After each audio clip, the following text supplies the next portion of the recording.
So here's how you become a YouTuber. Get yourself a camera, record a video, edit the video, upload to YouTube. Pray you get some subs and be lucky. Thanks for watching the TikTok video. Now for those of you with a longer attention span, let's move on to the actual video. Okay, now welcome to the actual video. Now obviously I'm not a big influencer and I'm not a big YouTuber. Actually, I'd even say that I'm not a YouTuber in the sense that I don't really have enough subs on my channel to get me to that point in a career sense, I guess. Now, do I wish I had more subscribers? And do I wish I had more likes and comments and views on my videos? Well, yes, I mean, who wouldn't if you're in this space and you're actively uploading videos, right? Now, in a certain sense, it is kind of easy to gain traction on YouTube by following trends long enough until you get a lot of subscribers, or, you know, you pot your subscribers and then eventually you'll get like real subscribers, I guess. I don't know how true that part is, but fake it till you make it, as they say, right? Now, unfortunately, a lot of people tend to think that becoming an influencer is something so easy to do overall, especially those amongst the younger generation. And yes, it's good to have dreams and whatnot to, you know, become a YouTuber, to become a Twitch streamer or whatever, but it's really not as simple as it seems. Hell, back in my day, people would laugh at you for even thinking that, you know, making videos on the internet or, you know, playing video games would become a successful career that earns you a lot of money. And today that is true now, that you can make a lot of money becoming, you know, famous on the internet. But people still laugh at you for those same reasons, but in a different sense, I guess. Now, the reason why I make this video is mainly because there are a lot of people that I've met, both old and young, who've talked about becoming a content creator or influencer or whatever as a career option. And yes, it's good to have dreams, you know, it's good to have dreams about aspiring careers and how much money that would make you and all that. But a lot of these people don't truly understand how difficult it is to get into that space in general. Now, for kids, I make an exception. They're kids, you know, they don't know any better. But what they also need to understand is that in order to become influential, they can't just follow the norm all the time. They have to be unique or special in their own way. For example, streamers need to have a personality. They can't just be monotone and spew out jokes that are the trend all the time. Like, it's funny for an old guy to spew out one skibbity because it's kind of cringe but funny at the same time, but it just becomes unbearable if that guy keeps spamming skibbity like 25/8 in their streams. Streamers that actively interact with their chat and come up with unique phrases or have insane reactions are typically the ones that tend to blow up. So a counter to this argument that I've seen before, specifically in the gaming industry, is that you just need to be good at the game in order to gain a lot of traction. And while to a certain extent is true, skill only puts you out there in the short term. It doesn't really gain you any traction, anything beyond that later. Like, maybe you can make it to 1,000 subs or something like that, but at the end of the day, that's how far you'll probably get. And the reason being is that a lot, especially with streamers, is that you typically want to try and interact with your chat a lot. You want to show them that you have a personality overall. But if you're just playing the game, I mean, they can just go to YouTube and watch gameplay, you know? Yeah, sure, it's pretty exciting to see how insane some of these gamers are, but it's more about the interaction with the game than it is about skill. A prime example of this would be the streamer Lily Pichu. Yes, she's excellent at games like League of Legends and Tekken, but she's not good at every game. In fact, it's her interactions with fellow streamers as well as her chat that makes her so influential within the streaming community. And I think one of her biggest attractions is the times when Michael Reeves pulls up to showcase their chaotic chemistry together. Now, so far, my criticisms about these wannabe influencers is that, yes, you have to stand out, you have to be unique within the creator space, and that is true, and that is also very commonly known. So, yeah. But what they also don't realize is that this is one of the simpler challenges when it comes to becoming a content creator in general. It's also quite risky going into the business of content creation, since you don't know if you'll ever make it in the first place. Yet, I see a lot of people coming into the industry with absolute confidence, with no backup plan whatsoever, and most of them end up regretting that choice once their 10 seconds in the limelight are over. And that's if they were even lucky enough to get those 10 seconds in the first place. They don't have the skills to integrate into society anymore, which then becomes a huge problem for them in the future. And this leads me to my next point, having a backup plan. Like I said before, the entertainment industry is uncertain. There's no telling when you'll fade into irrelevancy, even if you were irrelevant in the first place, you know? I mean, it could be in the next few years, next few months or weeks. Hell, it could even be tomorrow. And this is why I say you need to have a backup plan in general. Many successful content creators today already had somewhat fleshed out backgrounds or fully fleshed out backgrounds before fully committing to content. Moist Critical got a degree in human sciences before blowing up.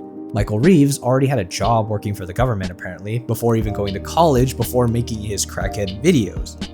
Jaden Animations, well, she went to university at least before dropping out and fully going on to be a YouTuber. They all took a chance, but only did so when they got their first blow up. It's already pretty obvious I'm not some influential YouTuber. Hell, I don't think I'll ever blow up. I'm just doing YouTube as a hobby because I'm just a friendless bastard who yaps too much on the internet. Anyway, so yes, I do have a job and I'm still working. And would I like to make YouTube a full-time thing? I mean, yes, I guess. Like, I mean, who wouldn't, honestly? Making content seems like a fun thing to do as a job overall, right? But at the moment, it's just unsustaining, you know? So, you know, like maybe if I get it to like 100,000 subs, then maybe, yeah, that could be something I could do full-time. I don't really know how much people would earn, but yeah, maybe I could do that when I get to like 100,000 subs or something like that. And in the past, I used to do a lot of private tutoring, and a lot of these kids, when I asked them, oh, like, what do you want to do for your career in the future, right?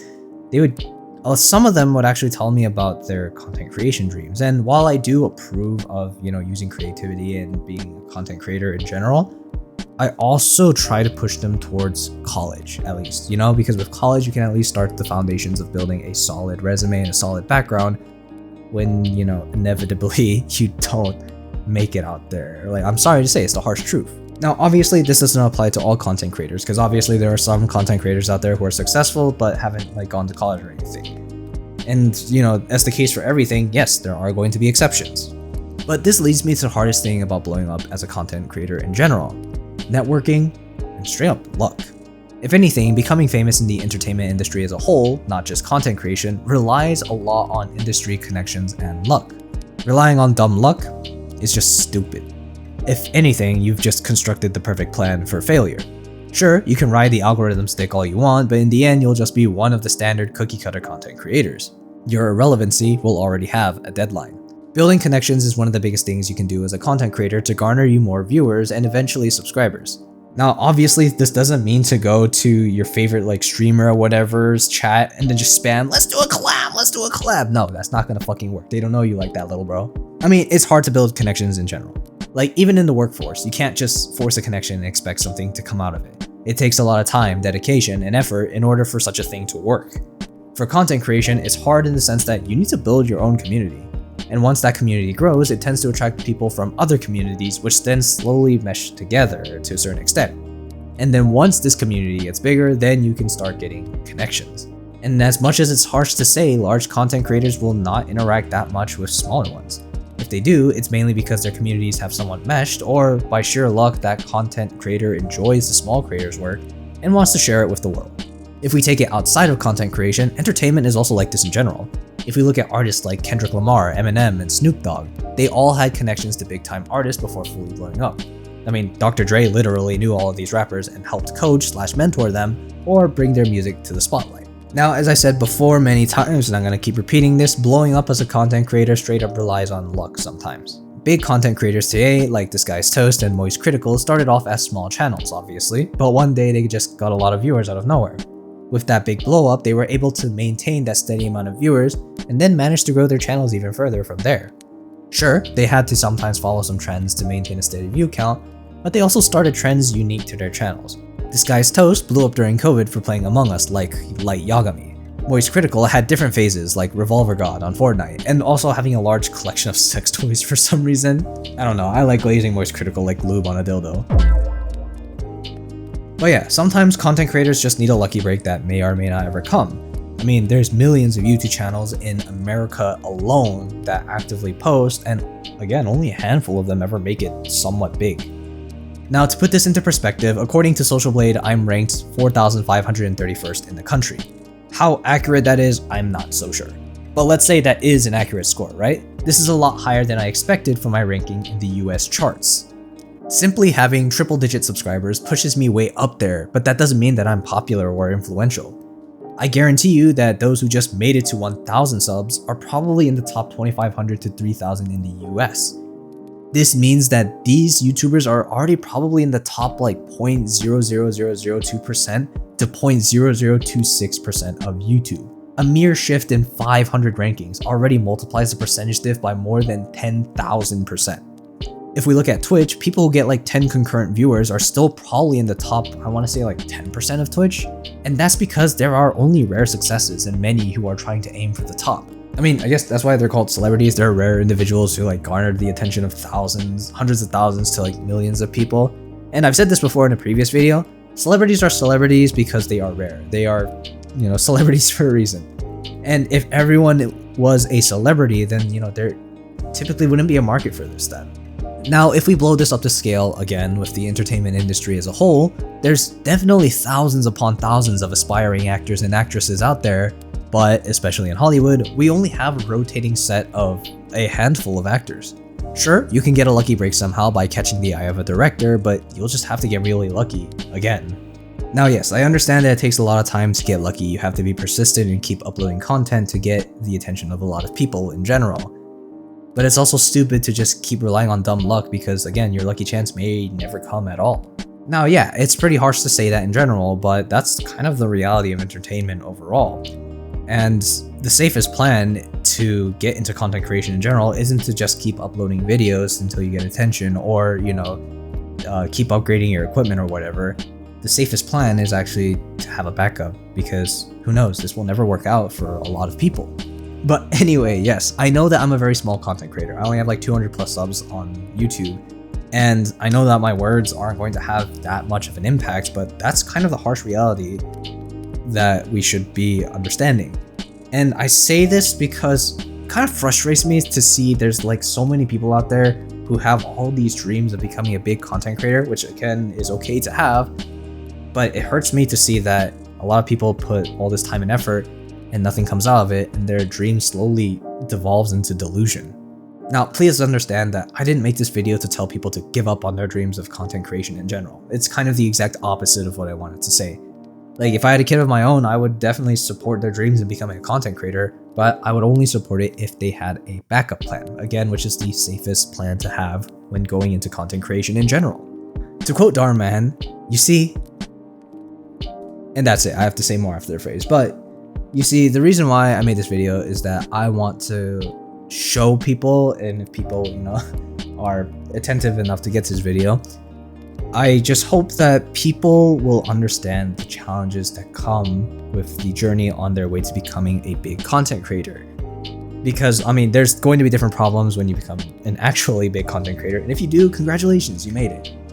But the struggles along the way is that you just have to pray and hope that you succeed in some way. Because if there was a cut dry fashion of, or process or method or whatever of becoming a huge content creator, there'd be a lot more content creators there are today than, ever. So I fucked that up, but you get what I'm trying to say. So like I said before, yes, perseverance is a way to grow your channel and, constantly uploading videos so that you can make it into a full-time job. But also at the same time, like, I'm going to keep repeating this over and over again. It's just the safest to have a backup plan, go to college, build up a resume, get a full-time job, to have a salary to support your video endeavors, your content creation endeavors in general, before you, hopefully maybe will have a small chance of getting out there, becoming big. So yeah, this was all basic stuff and basic tips and info that probably a lot of people knew in general, but yeah, I just wanted to make this video to make sure that, maybe younger viewers and aspiring content creators come out of this video a lot more educated on the path to becoming a content creator. And I'm going to keep repeating this too as well. Again, I'm not a big content creator, so hey, you could take my words with a grain of salt, because I definitely don't have enough experience in this industry. But yeah, I hope you guys come out a little more educated, and I really wish the best for all of you in your aspiring careers, unless you're a prank YouTuber that does like really shitty pranks and shit like that. Don't ever get money then. But yeah, in the meantime though, let me know in the comments below what you guys think, and If you guys like this video, hit that like button and subscribe. I'm out. Bye.